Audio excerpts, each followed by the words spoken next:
ম্যানমাৰত আলফা স্বাধীনৰ ওপৰত ভাৰত ৰাষ্ট্ৰই যি আক্ৰমণ কৰিছে আমি সেই আক্ৰমণক নিন্দা কৰিছোঁ আৰু আক্ৰমণৰ জৰিয়তে নহয়, হত্যাৰ ৰাজনীতিৰ জৰিয়তে নহয়, বন্দুকৰ ৰাজনীতিৰে নহয়, আলফা স্বাধীনৰ লগত আলোচনাৰ জৰিয়তে অসমৰ আলফা সমস্যাটোৰ এটা স্থায়ী মীমাংসা কৰিবলৈ কাৰণে আমি ভাৰত চৰকাৰক আহ্বান জনাইছোঁ।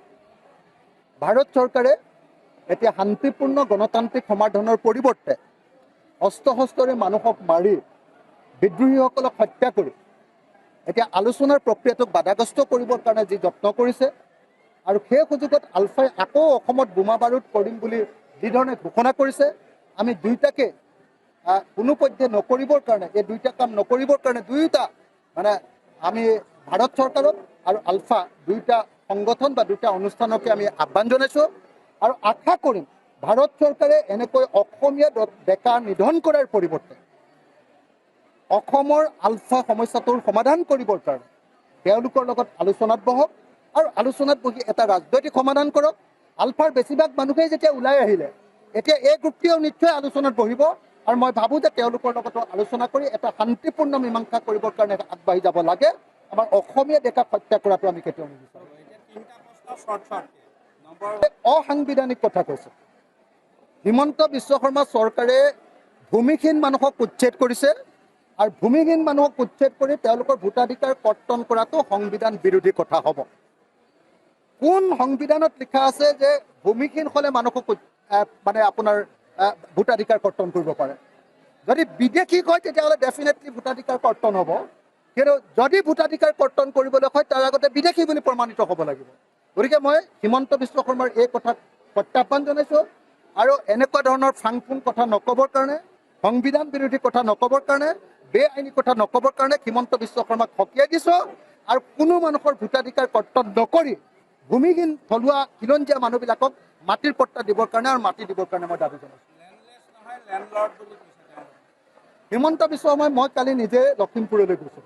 হিমন্ত বিশ্ব শৰ্মাই কৈছিলে যে বাংলাদেশীক আমি উচ্ছেদ কৰিলোঁ। মই গৈ দেখিলোঁ যে তাত ৭২টা মিঞা পৰিয়ালক উচ্ছেদ কৰিছে, কিন্তু ৬০টা আমাৰ গৰীয়া পৰিয়ালক আকৌ খিলঞ্জীয়া গৰীয়া পৰিয়ালক উচ্ছেদ কৰিলে।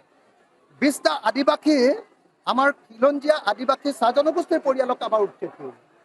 ৩টা আহোম পৰিয়ালক উচ্ছেদ কৰিলে আৰু ১৯ ঘৰ আহোম পৰিয়ালৰ মাটি বাৰী এইবিলাক ধ্বংস কৰিলে।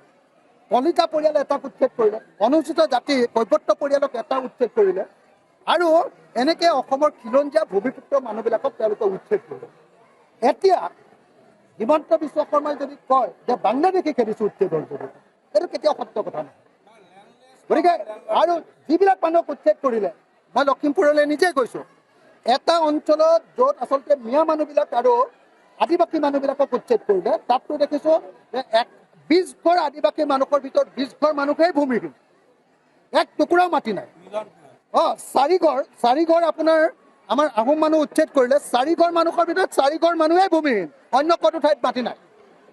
কৈৱৰ্ত মানুহৰ পৰিয়ালটোক উচ্ছেদ কৰিলে, এটা পৰিয়াল তেওঁলোক ভূমিহীন। মিঞা পৰিয়াল ৭২টা উচ্ছেদ কৰিলে, তাৰে যিখিনি মানুহক পৰিয়ালক পালোঁ, মইতো ২০টা পৰিয়াল মানুহক কালি লগ ধৰিলোঁ, সেই ২০টা পৰিয়ালেই ভূমিহীন। গতিকে মুখ্যমন্ত্ৰীয়ে কোৱা যে ভূমিহীন নহয় লেণ্ডলৰ্ড হয়, লেণ্ডলেছ নহয় লেণ্ডলৰ্ড হয়, মুখ্যমন্ত্ৰীৰ এই কথাবিলাক মিথ্যাচাৰৰ নামান্তৰ। তেওঁ এজন মিছলীয়া মুখ্যমন্ত্ৰী, তেওঁ এজন জনগণ বিৰোধী মুখ্যমন্ত্ৰী, তেওঁ দুখীয়া বিৰোধী মুখ্যমন্ত্ৰী। মই মুখ্যমন্ত্ৰীৰ এই কথাৰ বিৰোধিতা কৰিছোঁ। যিকোনো খবৰৰ বাবে যোগাযোগ কৰক 7099017330 লগতে 7099017110 নম্বৰত।